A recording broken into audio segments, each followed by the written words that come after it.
चलिए तो दोस्तों, यह पूर्ण हल वर्ग विधि से हल प्राप्त किए हैं।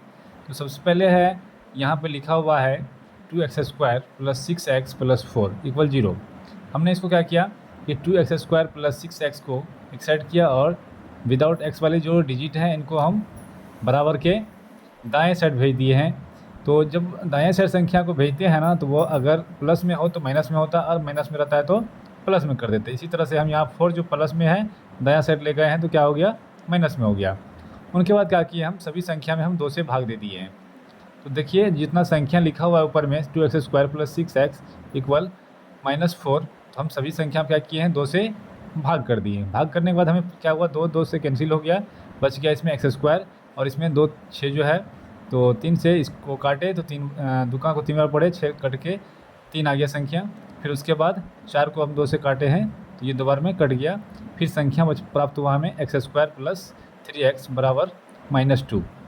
अब क्या किया हम उसके बाद, तो ये x का गुणांक जो है 3 में हम 1/2 से मल्टीप्लाई किए और उनका होल स्क्वायर कर दिए। तो हमें संख्या प्राप्त हुआ 3/2 का होल स्क्वायर। हम क्या किए, दोनों साइड 3/2 का होल स्क्वायर को जोड़ दिए। तो जोड़ने से हमें प्राप्त संख्या मिला x² + 3x + 3/2 बराबर -2 + 3/2 का होल स्क्वायर। ये संख्या हमें प्राप्त हुआ। दोनों साइड क्या किए हम, इसके दाएं साइड भी हम 3/2 का होल स्क्वायर जोड़ दिया और -2 के आगे भी हम 3/2 का होल स्क्वायर ऐड कर दिए।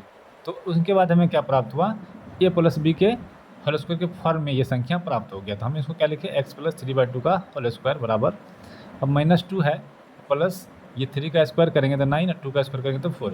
हम इनका कैलकुलेशन कर लिए। कैलकुलेशन करने के बाद हमें प्राप्त हुआ -8 + 9। इनका जोड़ करने के बाद ये माइनस में है तो 9 में 8 घट के 1/4 आ गया, और वो संख्या हमें लगातार इस तरह से यहाँ तक आया। और जैसे ही इसका हम स्क्वायर हटाए तो अगला संख्या पे क्या, रूट चढ़ गया। तो रूट चढ़ने के बाद 1 का स्क्वायर रूट निकालते हैं तो क्या होता है 1, और 4 का वर्गमूल निकालते हैं तो क्या निकलता है 2। तो 1/4 का वर्गमूल क्या आ गया, +-1/2। तो अब देखिए दोस्तों कि x का वैल्यू आ चुका हमको +-1/2, और यहाँ x के बराबर के पीछे में 3/2 है प्लस में, अगर आगे ले जाएंगे दायां साइड तो माइनस में 3/2 आ जाएगा। तो इसी तरह से हम क्या किए, एक बार प्लस में और एक बार माइनस में लिखे। तो इसका कैलकुलेशन करने के बाद हमें आया, अगर प्लस में लिखते हैं तो -1, और फिर एक बार माइनस में लेके आए हैं तो इसको ये आया मेरा -2। तो मेरा इस तरह से पूर्ण वर्ग विधि हल प्राप्त हुआ।